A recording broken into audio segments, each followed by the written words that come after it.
Granny game को आपने एक ना एक बार ज़रूर खेला होगा। इस गेम को खेलते समय आपने बहुत सी अजीब और मिस्टीरियस चीज़ें देखी होंगी, लेकिन ये सभी अजीब और मिस्टीरियस चीज़ें जिन्हें हम अनदेखा कर देते हैं, उनके पीछे छुपी होती है एक खतरनाक स्टोरी। जैसे कि ये स्केलेटन जो कि ग्रेनी के घर के सीवर वाली जगह पे जो कमरा बना है वहाँ पे देखने को मिलता है। आप में से काफी लोगों ने शायद इसे देखा भी होगा, और जब आपने पहली बार इस स्केलेटन को देखा होगा तो आपके माइंड में एक क्वेश्चन तो जरूर उठा होगा कि आखिर ये स्केलेटन है किसका। तो आओ वीरो, आज मैं तुम्हें बताने वाला हूँ इसी स्केलेटन की स्टोरी कि कैसे एक इंसान ग्रेनी के घर से निकलने की अपनी पूरी कोशिश करता है, लेकिन एंड में वो मारा जाता है और पीछे छोड़ जाता है तो कुछ निशानियां। वीडियो को स्टार्ट करते हैं।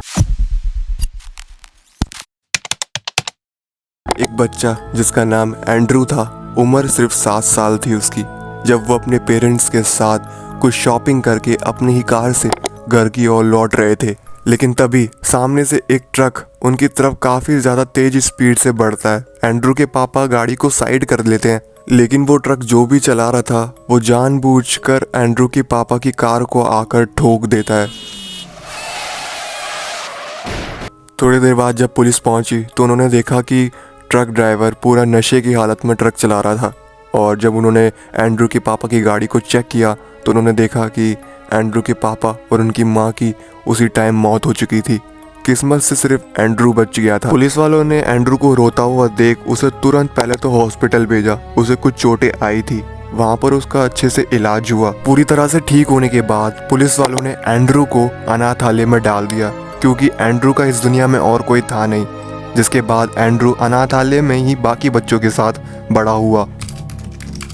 तकरीबन 12 साल बाद एंड्रू अनाथालय से निकला और अपने उसी पुराने घर में रहने लगा जहाँ पर वो अपने पेरेंट्स के साथ रहा करता था। उसका घर काफ़ी टाइम से बंद पड़ा था तो अंदर काफ़ी गंदगी हो चुकी थी, तो उसने साफ सफाई करी और वो उसी घर में रहने लगा। साथ में उसने एक छोटी जॉब भी पकड़ ली। अब 1 साल हो चुका था इस घर के अंदर रहे हुए, लेकिन इस घर में रहते हुए उसको अपने पेरेंट्स की काफ़ी ज़्यादा याद सताने लगी। वो अकेलापन उसे खाता रहा। वो अपने माइंड से उस भयानक हादसे को नहीं निकाल पा रहा था जो उसके साथ और उसके पेरेंट्स के साथ हुआ था। तो अब इन चीज़ों को कम करने के लिए वो डिसाइड करता है कि क्यों ना कुछ दिनों के लिए वो नेचर के बीच में रहे, मतलब कि कैंपिंग के लिए जंगलों के अंदर जाए। लेकिन ये डिसीजन इसकी लाइफ का सबसे बुरा डिसीजन था, वो तुम्हें आगे पता लग ही जाएगा। मई 18, 2002 इस दिन एंड्रू अपनी जॉब से छुट्टी लेता है और अपना सारा सामान पैक करके अपनी गाड़ी में लोड कर लेता है। पहले एंड्रू डिसाइड नहीं कर पा रहा था कि उसे कौन से जगह पर कैंपिंग करनी चाहिए, लेकिन उसे एक जंगल के बारे में पता लगता है जहाँ पर ज़्यादा लोग नहीं गए हैं। तो एंड्रू डिसाइड करता है कि वो भी उसी जंगल में कैंपिंग करेगा और कुछ दिन तक वहाँ पर रहेगा। लेकिन वो जंगल काफ़ी ज़्यादा दूर था, वहाँ पहुँचने में ही काफ़ी टाइम लगने वाला था। तो एंड्रू जल्दी से अपना सामान पैक करके निकल पड़ता है उस जंगल की ओर। अब उस जंगल तक पहुँचने में ही रात के 10 बज चुके थे और इस बार उसे काफ़ी ज़्यादा डर भी लग रहा था, क्योंकि उसके आसपास कोई भी कार नज़र नहीं आ रही थी। जहाँ उसे पहले कुछ कारें नज़र आ रही थी, लेकिन इस बार अंधेरे के सिवाय उसे कुछ भी नज़र नहीं आ रहा था। फाइनली वो उस जगह पे पहुँच जाता है जहाँ पर उसने कैंप लगाना था, लेकिन उसने देखा कि जहाँ पे वो कैंप लगा रहा था उसकी कुछ ही दूरी पर एक घर बना हुआ था। देखने से तो ऐसा लग रहा था कि इस घर में कोई नहीं रहता, बाहर से काफ़ी ज़्यादा पुराना था। लेकिन एंड्रू को ऐसा लगा कि शायद उस घर में अभी भी कोई रहता होगा, तो उसने अपनी कैंप वाली जगह को शिफ्ट कर लिया, क्योंकि वो नहीं चाहता था कि उस घर में रहने वाले लोगों को कुछ परेशानी हो। तो उसने अपनी कैंपिंग की जगह बदल दी। वो उस पुराने से घर के कुछ ही दूरी पर अपना कैंप लगा लेता है और अच्छे से एक रात बिता लेता है। अगली रात जब वो खाना खा के दोबारा से सोने के लिए अपने कैंप के अंदर गया तो उसे अपने टेंट के बाहर से किसी के चलने की आवाज़ आई और किसी के अजीब से हंसने की आवाज़ भी आ रही थी।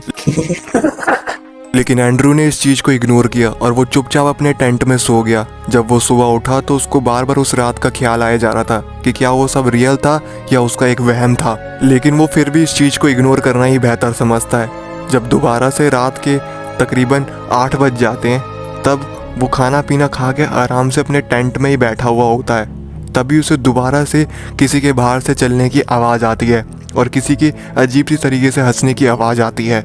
इस बार एंड्रू काफ़ी ज़्यादा डर चुका होता है। धीरे धीरे अब बारिश भी शुरू हो चुकी थी, लेकिन बाहर से चलने की और हंसने की आवाज़ अभी भी नहीं रुक रही थी। एंड्रू हिम्मत करके अपने टेंट से बाहर निकलता है, लेकिन उसे आसपास कोई भी नज़र नहीं आता। लेकिन उसके आसपास से अभी भी हंसने की आवाज़ आई जा रही थी।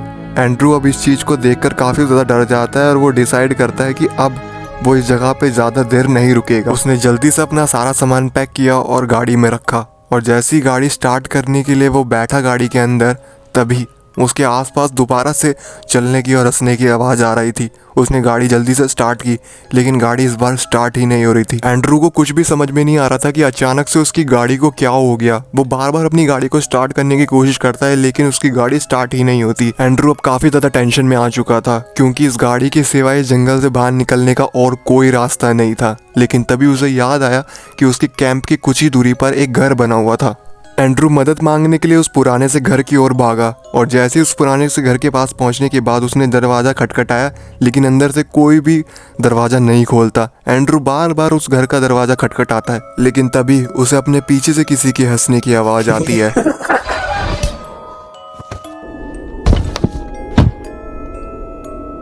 एंड्रू की जब आंख खुली तो उसने देखा कि वो एक बहुत ही गंदे कमरे में था, और उस कमरे से काफ़ी ज़्यादा बदबू आ रही थी। एंड्रू ने अपने सर पे हाथ लगाया तो उसके सर से काफ़ी ज़्यादा खून निकल रहा था। गेम में भी आपको एंड्रू का खून इस जगह पे देखने को मिलेगा। बाद में एंड्रू को पता लगा कि एक बूढ़ी औरत जिसका ये घर है, उसने इसे यहाँ पर बंद कर लिया है। जिसके बाद एंड्रू उस घर से निकलने की बहुत कोशिश करता है, लेकिन वो निकल ही नहीं पाता, क्योंकि ग्रीनी उसे अधमरा कर देती है। ग्रीनी एंड्रू को इसलिए जान से नहीं मारती क्योंकि वो एंड्रू की सोल को अपने अंदर एब्जॉर्ब करना चाहती थी, और उसके लिए वो एक रिचुअल परफॉर्म करती है जिसमें 5 दिन लगते हैं। इसलिए ग्रीनी उसे अधमरा कर देती है, जिससे कि वो उस घर से बाहर ना निकल पाए। लेकिन एंड्रू ग्रीनी के घर से भागने की पूरी कोशिश करता है, लेकिन वो इतना जख्मी हो चुका था कि वो आखिर में सीवर वाली जगह पर अपना दम तोड़ देता है। लेकिन मरने से पहले एंड्रू हमारे लिए कुछ छोड़ के जाता है। अगर आप गेम में इस जगह पर जाओगे तो आपको यहाँ पर एक लकड़ी का फट्टा मिलेगा, जिस पे लिखा है कि मैं यहाँ पर 5 दिनों से फंसा हूँ और शायद ही अब मैं बच पाऊंगा। एंड में वो एक छोटा सा हिंट भी देता है, जिसमें बताता है कि ग्रीनी फ्रूट्स के अंदर कुछ छुपा के रखती है। तो ये थी स्केलेटन की स्टोरी। अगर अच्छी लगी तो वीडियो को लाइक कर देना, और कमेंट में मुझे बताना कि नेक्स्ट कौन सी हॉरर गेम की स्टोरी तुम्हें देखनी है।